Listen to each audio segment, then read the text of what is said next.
Hey, check this out. You know what Eric asked me when I got into work this morning? I have no idea. What do you ask you? He asked me if I felt the earthquake last night. Earthquake? You gotta be kidding. I didn't feel an earthquake. I know, that's what I said. He told me it actually woke him up last night. You know, What? yeah, it was like it happened at like 4:42 in the morning, so we must have been sleeping. But I mean, it's possible that, even if we had been awake, we might not have felt it because, maybe it wasn't felt, this far north. But I mean, I thought he was pulling my leg when he first talked about it. Well, I guess that's not so far-fetched considering we live on a major fault line here. Yeah, but actually, I think this earthquake was on a different fault line, because Eric lives uh, just south of San Jose, Yeah. and the earthquake he said was due east of San Jose, so he was obviously a lot closer to the epicenter than we were. So I'm not even sure it was felt here. Yeah, that makes sense. Well, I've experienced quite a few earthquakes in the past several years, but I've been living here now a little over 2 years. I think I've only experienced one here. It was really strange too. I should say each earthquake has been a completely different experience. But the one I felt here, I was standing outside a restaurant talking to AJ and another friend, and all of a sudden it just felt like this shift. It's really hard to explain, but it made me think of like a cartoon, like how in the cartoon like buildings might just shift to the right and then shift right back. Yeah, without falling. Yeah, without falling. And I had no idea what was going on for a few minutes afterwards, and then I realized, oh, that must have been an earthquake.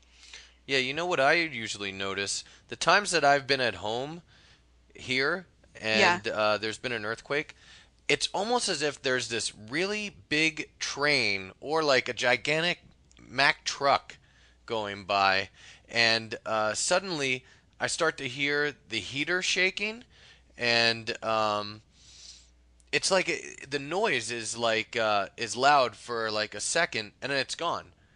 So That's it's really so, weird. It's almost like the first couple of times I felt it, I wasn't even aware it was an earthquake while it was happening.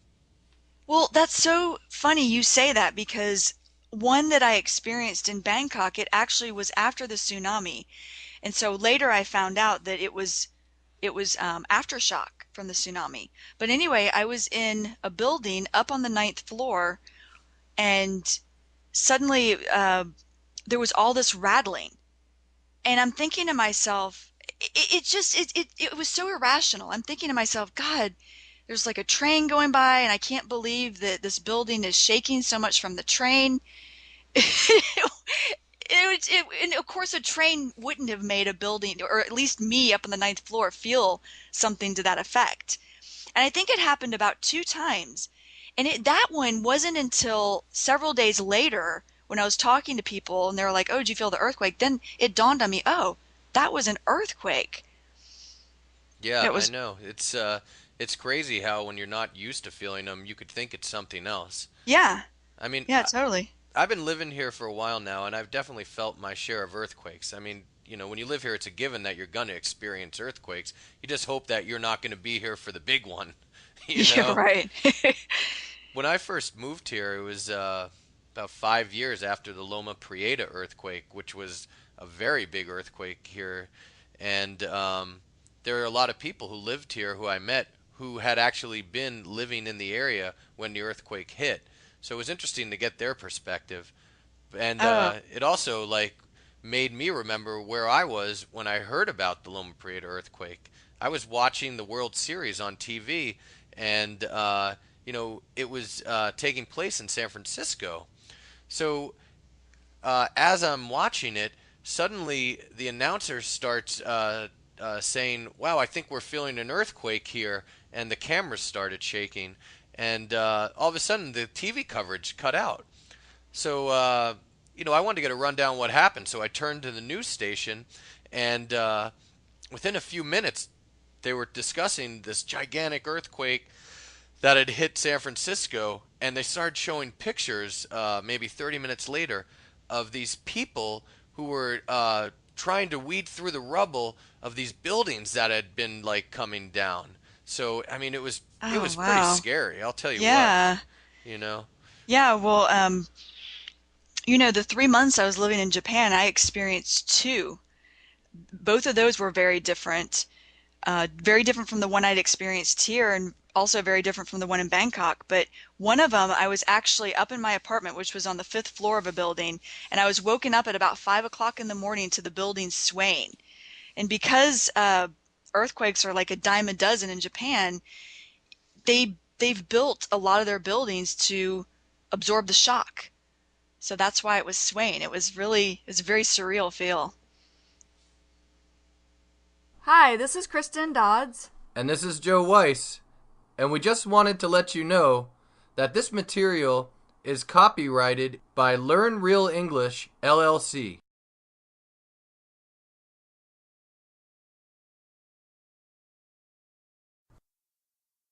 Hello, and welcome to the Point of View stories for earthquakes. I'm going to tell the same story from the earthquakes mini-story lesson in a number of different ways. Each time I tell the story, I'll change the time in which the story is being told, or I will change the person who is telling the story. So we'll hear it from a different point of view. Let's start by telling the story as if it is happening right now, or as we say, in the present. Okay. Luke lives in San Francisco. Luke can eat 50 eggs in 1 hour. Luke tells his friend George. George thinks this seems far-fetched. He thinks that Luke is pulling his leg. "You've got to be kidding," he says to Luke. So Luke bets George $100 that he can eat 50 eggs in 1 hour. Luke eats 15 eggs in the first 10 minutes, then all of a sudden, the ground starts to shake. There is an earthquake due east of San Francisco. Luke is not surprised because earthquakes are a dime a dozen in San Francisco. "When you live in San Francisco, it's a given that you will feel an earthquake," Luke says. "Totally," George says. Then Luke eats the rest of the eggs in 22 minutes, so George has to give him $100.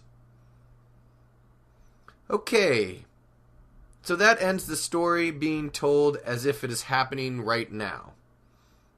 Next, let's hear the story as if it happened 7 months ago. 7 months ago, Luke lived in San Francisco. Luke could eat 50 eggs in 1 hour. Luke told his friend George. George thought this seemed far-fetched. He thought that Luke was pulling his leg. "You've got to be kidding," he said to Luke. So Luke bet George $100 that he could eat 50 eggs in 1 hour. Luke ate 15 eggs in the first 15 minutes. Then, all of a sudden, the ground started to shake. There was an earthquake due east of San Francisco. Luke was not surprised because earthquakes are a dime a dozen in San Francisco. "When you live in San Francisco, it's a given that you will feel an earthquake," said Luke. "Totally," said George. Then Luke ate the rest of the eggs in 22 minutes, so George had to give him $100. Okay, so that is the story as if it's happening in the past, or it's already happened. Now let's tell the story as if it is happening in the future. So we think of the story happening, say, 4 years from now. Okay, here we go. In 4 years, Luke's going to be living in San Francisco. Luke will be able to eat 50 eggs in 1 hour. Luke's going to tell his friend George. George will think this seems far-fetched. He'll think that Luke is pulling his leg. "You've got to be kidding," he'll say to Luke. So Luke's going to bet George $100 that he'll be able to eat 50 eggs in 1 hour. Luke's going to eat 15 eggs in the first 10 minutes. Then, all of a sudden, the ground will start to shake. There is going to be an earthquake due east of San Francisco. Luke will not be surprised, because earthquakes are a dime a dozen in San Francisco. "When you live in San Francisco, it's a given that you will feel an earthquake," Luke will say. "Totally," George will say.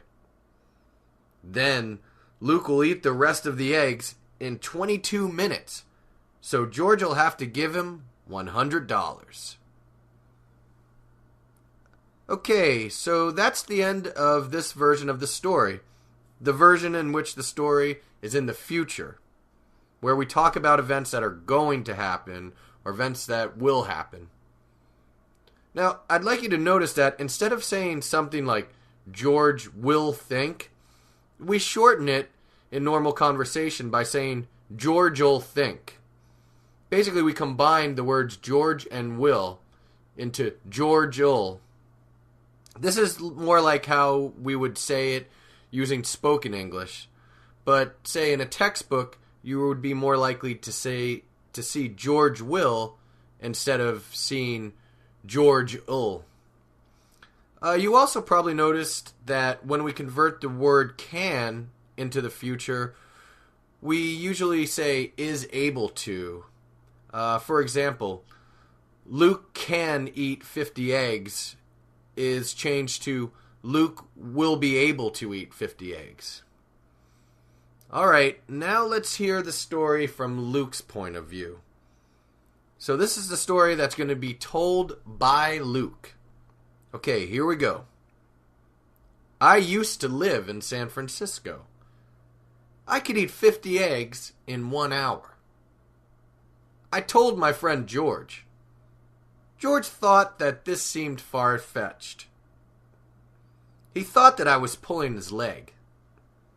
"You've got to be kidding," he said to me.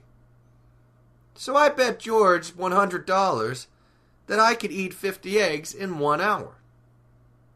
I ate 15 eggs in the first 10 minutes. Then, all of a sudden, the ground started to shake. There was an earthquake due east of San Francisco. I wasn't surprised because earthquakes are a dime a dozen in San Francisco. When you live in San Francisco, it's a given that you will feel an earthquake, I said. Totally, said George. Then I ate the rest of the eggs in 22 minutes, so George had to give me $100. Okay, so that's our last story. Now, please listen to each version again. And then after you listen to a version, try to tell the story to yourself. If you can't do it, it's okay. Just relax, go back, listen to it again, and then make another attempt to tell yourself the story. Remember, you can listen to this every day until you feel comfortable. Okay, that's all for our point of view stories for earthquakes. We'll see you next time. Hi, this is Kristen Dodds. And this is Joe Weiss. And we just wanted to let you know that this material has been copyrighted by Learn Real English, LLC.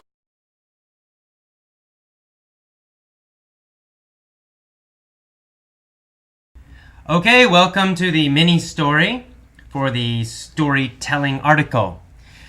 Okay, let's get started. Jackie has never had proficiency in anything.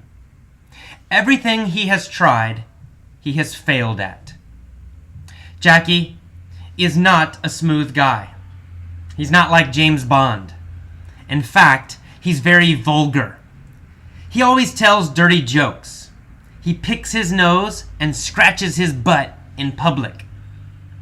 And he wears silly clothes, such as pants that are too short and shirts that are too long. Though he has never been proficient at anything, Jackie wants to be. He decides to become a boxer, a fighter. He finds a boxing master. The master gives Jackie elaborate instructions. He tells him how to stand, how to move, how to punch, how to block. Jackie can't remember everything, so he creates a mnemonic to help him. He makes a song that includes all the teacher's instructions. He sings it every day to trigger his memory. He repeats the song again and again and again and again and again. The repetition seems redundant, but it helps Jackie remember what to do. The song creates many visual associations in his mind. It helps him to picture what he should do. Finally, Jackie has a boxing fight. As he fights, he sings his silly little song. And it works! He beats Mike Tyson. Mike Tyson goes down. Jackie is the winner. Finally, Jackie has proficiency in something. Okay, let's go back to the beginning, this time with some questions to help you trigger your memory. All right, here we go. Jackie has never had proficiency in anything. Has Jackie been good at something in his life? No, up till now, Jackie has never had skill with anything. Has Jackie had proficiency with basketball? No, Jackie cannot play basketball well. Has Jackie had proficiency in football? No, Jackie can't play football either. Jackie has not had proficiency in anything, nothing in his entire life up till now. He's tried a lot of things too, but he's always failed at everything. What's Jackie like? What kind of person is he? Is he a smooth guy? Is he calm and cool and confident? Is he like James Bond? No, Jackie's not a smooth guy. He's not like James Bond. He's the opposite, actually. He's a very vulgar guy. Is Jackie very polite? No, Jackie's not polite. He's vulgar. So what kind of things does Jackie do? Why is he vulgar? Well, he picks his nose. He puts his finger into his nose. In public, other people can see him. He scratches his butt, right? He spits on the street. He's a very vulgar guy. He always tells dirty jokes, too. Does he wear fashionable clothes? Does he wear serious clothes, like a suit or a business pants and business attire? No, Jackie wears silly clothes. His clothes are foolish, they're stupid. He wears very silly clothes. For example, his pants are too short usually. And his shirts, they're too long. His clothes look kind of silly. Though he's never been proficient at anything, Jackie wants to be. He wants to be good at something. He wants to have skill in something. He decides to become a boxer, a fighter. He finds a boxing master, a boxing teacher. The master gives Jackie elaborate instructions. Does he give him simple instructions? No, the instructions are not simple. The master's teachings are very complicated. They're very complex. They are elaborate. What kind of instructions are they? Well, they're elaborate instructions. Very difficult to remember. He tells Jackie how to stand, how to move, how to punch, how to block. These are very elaborate instructions. Jackie can't remember everything because they're too elaborate. So he creates a mnemonic to help himself remember. Does he create a song as a mnemonic? Yes, he does. Does he write down and make a list as a mnemonic? No, that doesn't help him remember. His mnemonic is a song. He makes a song, and the words of the song tell him what to do, how to fight. That's his mnemonic. That's how he remembers. He sings it every day to trigger his memory. Does he want to forget? No, he wants to trigger his memory. He wants to start his memory. He wants his memory to work all the time. So he sings this song to trigger it. He wants to trigger his memory constantly, all the time. Every time he starts to forget, he sings the song to trigger his memory again. He repeats the song again and again and again and again and again. Is this singing redundant? Is it too much repetition? Well, it seems redundant. Other people think it's redundant. They think, oh, he sings the song too much. He's repeating that song too much. It's redundant. One time's enough. But actually, it's not redundant. The repetition helps him. It seems redundant, but it's not. The song actually creates many visual associations in his mind. When he sings the song, it makes him think of images. He can picture himself fighting. He pictures how he should stand. He pictures how he should move. These are visual associations. So the song triggers his memory by making many visual associations, many pictures in his mind. So he knows what to do all the time. Finally, Jackie decides to test his fighting skill.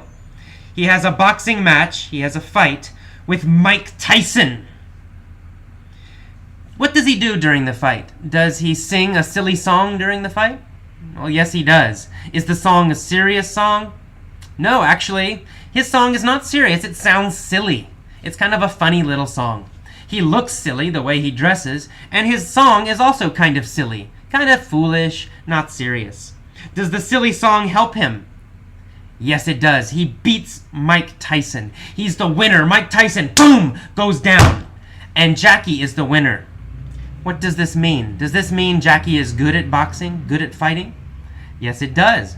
Therefore, does it mean that Jackie has proficiency in something? Finally? Does he finally have skill? Is he finally good at something? Yes, Jackie has proficiency in boxing. He has proficiency in fighting. Or to use the adjective, he is proficient. He is a proficient fighter. He is a proficient boxer. Okay, that's all with the questions. One more time, listen again. Hopefully this will help you really remember. At the end of this little final retelling, I want you to stop this and I want you to try to retell the story. Tell the story again in your own words. Everything does not need to be exactly correct, but try to use and remember some of the new vocabulary. Here we go, one more time. Jackie has never had proficiency in anything. Everything he's tried, he has failed. Jackie is not a smooth guy. He's not like James Bond. In fact, he's very vulgar. He always tells dirty jokes. He picks his nose and scratches his butt and spits on the street. And he also wears silly clothes. For example, his pants are too short and his shirts are too long. He's never been proficient at anything, but he wants to be. He finds a boxing teacher. The master gives Jackie elaborate instructions. He tells Jackie how to stand, how to move, how to punch, how to block. Jackie can't remember everything. It's too elaborate. So he creates a mnemonic device, something to help him remember. He creates a mnemonic to help. He makes a song that includes all the teaching instructions. He sings it every day to trigger his memory. He repeats the song again and again and again and again and again. The repetition seems redundant, but it's not. It helps Jackie remember what to do. The song makes many visual associations in his mind. It helps him picture what to do. Finally, Jackie has a fight with Mike Tyson. During the fight, Jackie sings his silly song. It works. Jackie beats Mike Tyson. Finally, Jackie has proficiency in something. Okay, please stop this now and try to remember the story. Retell the story, tell it again, and try to use all of this new vocabulary in a correct way. When you finish trying to retell, start it again and listen to my story again, and then stop it and then try to retell it again. Do this a few times. It will help you a lot so that you both remember the vocabulary and know how to use it. And I'll tell it quickly through one more time now, and then we're finished. Jackie has never had proficiency in anything. Everything he has tried, he has failed. Jackie is not a smooth guy. He's not like James Bond. In fact, he's very vulgar. He always tells dirty jokes. He picks his nose and scratches his butt and spits on the street. He also wears silly clothes. His pants are too short and his shirts are too long. He's never been proficient at anything, but he wants to be. He finds a boxing master. The master gives Jackie elaborate instructions. He tells him how to stand, how to move, how to punch, how to block. It's so elaborate, Jackie can't remember everything. So he creates a mnemonic. He makes a song to help him remember. He sings it every day to trigger his memory. He repeats the song again and again and again and again and again. The repetition seems redundant, but it's not redundant. It helps him remember, and it works. The song creates many visual associations in his mind. He can picture what to do. Finally, Jackie has a fight with Mike Tyson. During the fight, he sings his silly song again. It works. He beats Mike Tyson. Finally, Jackie has proficiency in something. Okay, stop this again. Again, try to retell the story yourself. Say it out loud so you can hear it, and try to use the new vocabulary. That's it. I hope you enjoyed this lesson. I hope you are enjoying your English learning. It's important to enjoy it. It should not be torture. It should not feel painful. It should be relaxing and fun. Okay, I'll see you next time. Bye-bye. Hello, Effortless English members. Welcome to the vocabulary lesson for the storytelling article. Let's get started. This article is about TPRS, that stands for Teaching Proficiency Through Reading and Storytelling. Proficiency means skill or ability. So you can say he has a high proficiency with math, meaning he has high skill or a good skill level. So proficiency has this idea of skill level or being skilled at something. Right in the first paragraph, you see the word readily. You will more readily remember words if you put them in a story.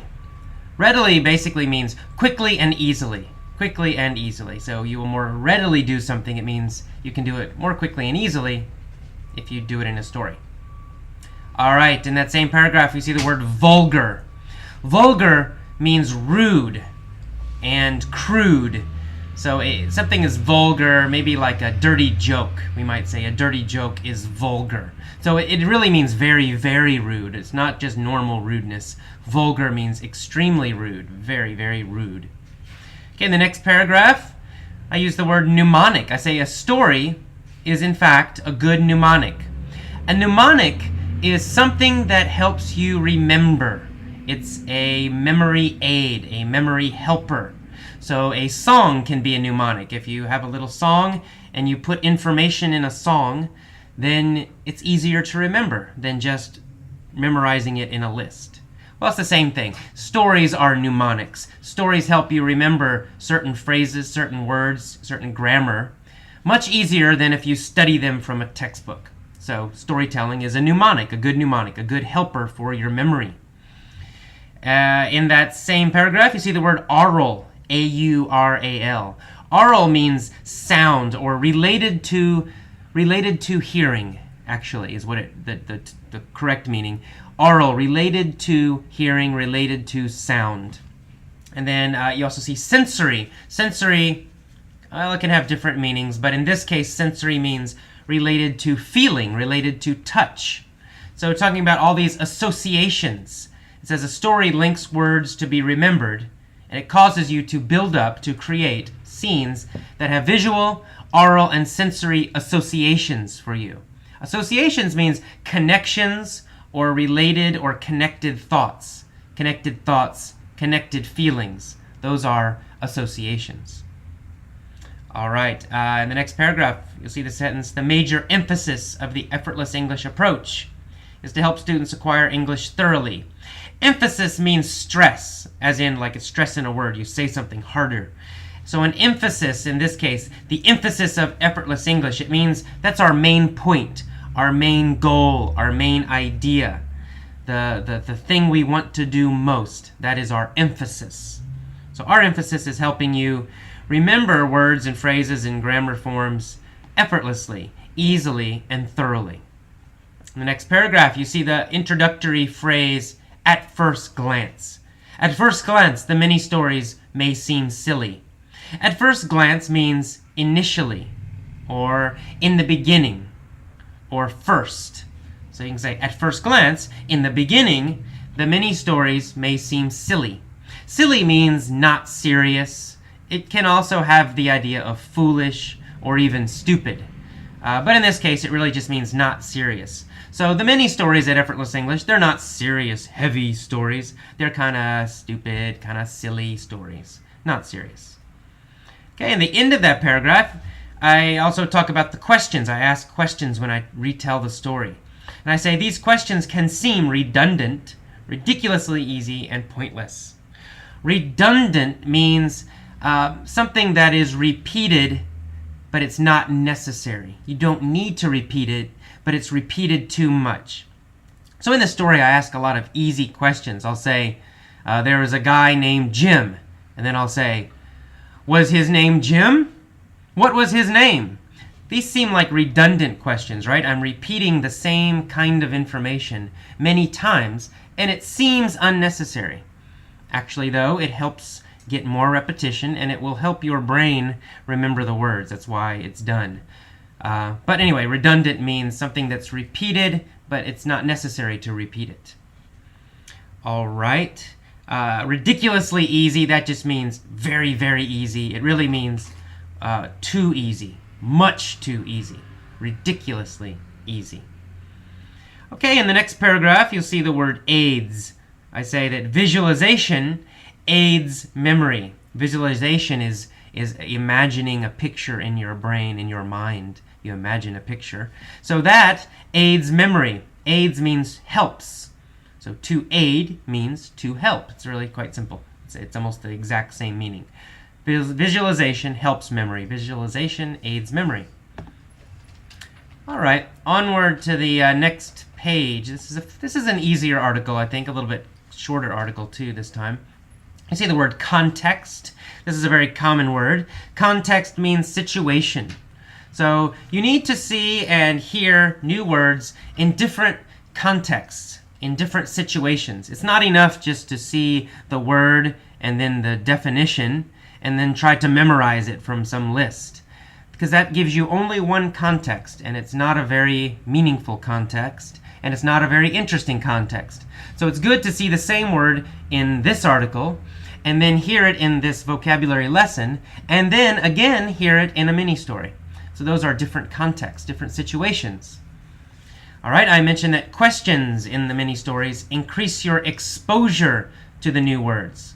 Exposure means contact with something.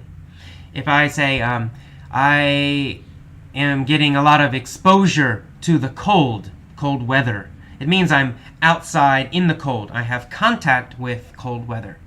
So exposure means contact with something. The next paragraph, you'll see the sentence, this will trigger your memory more quickly.